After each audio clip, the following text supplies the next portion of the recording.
Have you ever stopped and wondered, who am I really? There's the you at work, the you in front of your family, the you laughing with friends, and the you alone at midnight, scrolling through your phone in the dark. They're all you. And yet each one feels just a little different. And sometimes you lose track of which one is real.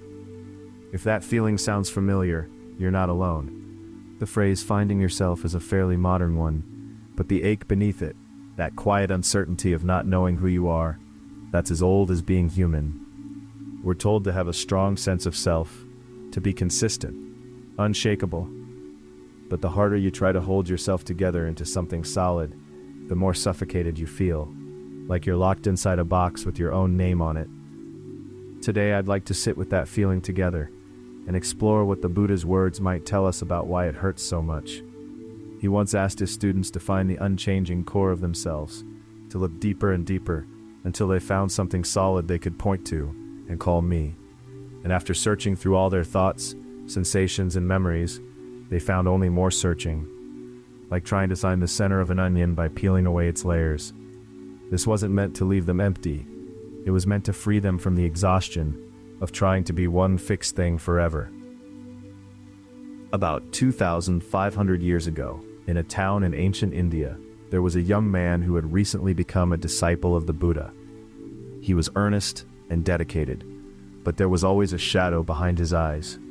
While the other disciples sat in quiet meditation, he seemed to carry a weight that never quite lifted. One morning, the Buddha came and sat beside him. "You always look as though something is pressing down on you," the Buddha said gently. "What is it that feels so heavy?" The young man hesitated, then spoke. "I have been trying to change myself, teacher.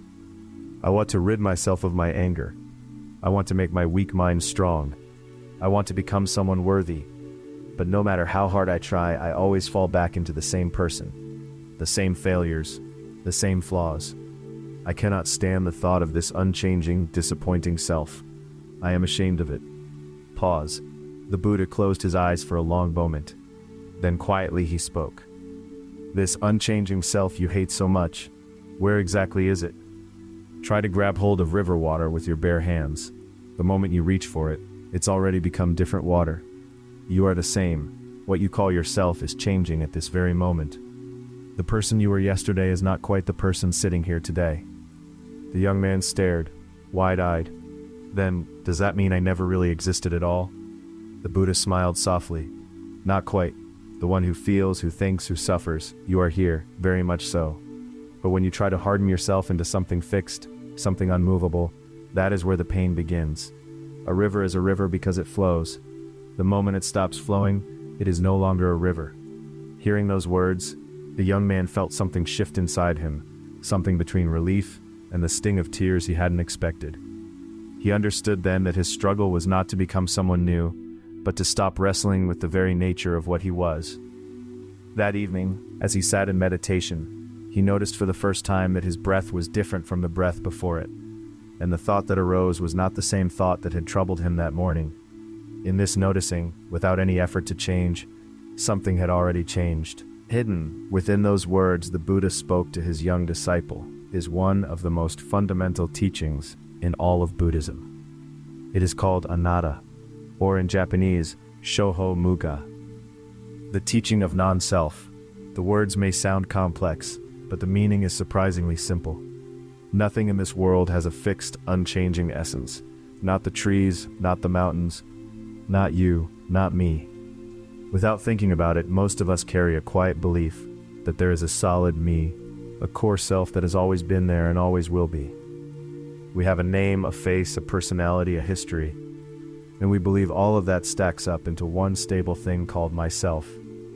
But pause for a moment. The cells that make up your body are slowly replacing themselves every day. Your opinions shift over the years. What you love changes. The person you were 10 years ago and the person reading this right now, are they truly identical? When the Buddha taught non-self, he wasn't saying you don't exist. He was saying a fixed, permanent, unchanging self simply does not exist. What we call self is more like a river, always moving, always becoming. So why do we cling so desperately to the idea of a solid self? Because change is frightening. Disappearing feels terrifying. When things feel uncertain, we reach for something firm to hold on to.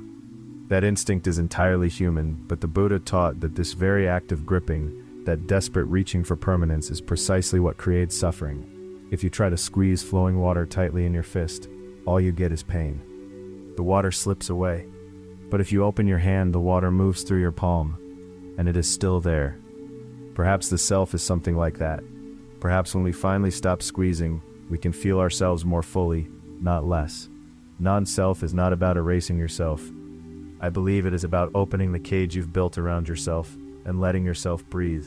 So, how does this teaching on non-self actually touch our everyday lives? Let's think about it together. Pause. Say you make a mistake at work. For many of us, the inner voice quickly arrives. Why am I always like this? This is just who I am. No matter what I do, things never go right for me. Notice the word always. That word is worth paying attention to. Hidden inside "I'm always like this" is an assumption that you are fixed, that the self who failed today will be the same self failing tomorrow, next year, for the rest of your life, that there is no way through. But measured against the Buddha's teaching, that simply isn't true. The you who stumbled today is not the same as the you who wakes up tomorrow.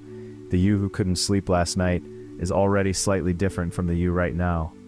The you who said something hurtful in a moment of anger, and the you sitting here in quiet regret, you have already changed. Pause. The same is true in our relationships with others. When we say that person never changes, or there's no point expecting anything different from them, we are freezing another living person in place, but they too are a flowing river, slightly different from yesterday, perhaps vastly different from a year ago. Fixing our idea of someone doesn't just limit them, it limits us. When we decide a person cannot change, we stop hoping, stop engaging, stop leaving room for something new to grow between us. Pause. This perspective also matters deeply when we face the changes in our own bodies. Aging, illness, the things we can no longer do the way we once did. If you've ever felt a quiet shame at not being who you used to be, I understand, but the self that has grown older is also part of the river's flow. The you of this moment is a you that has never existed before and will never exist again. The teaching of non-self is an invitation to receive yourself as you are right now, not to build the perfect version of yourself, but simply to be today's self, here in this moment. If I could leave you with just one thing today, it would be this. You don't need to find your true self. The you of today, that is your true self. You don't have to harden yourself into something solid. You don't have to suffer trying to be consistent and unshakable. You have already changed a little since yesterday. That is what it means to be alive. Just as a river ceases to be a river the moment it stops flowing, your capacity to change, to drift and shift and become, is the very proof that you are living. It's okay to flow. It's okay to waver. It's okay to be different from who you were yesterday. Thank you so much for staying with me until the end today. It truly means a great deal to me that you are here. Next time, I'd like to explore what it looks like to connect with others once we've accepted our own flowing nature. How letting go of a fixed self might actually open us more fully to the people around us. I hope you'll join me. May today be a day that feels in its own quiet way like yours. A student once asked me, "But if I'm always changing, how can anyone trust me?" And I told her, a river is trusted precisely because it flows, because it responds to the land it moves through. When you stop pretending to be unchanging, others can finally see you, the real you, moving and alive.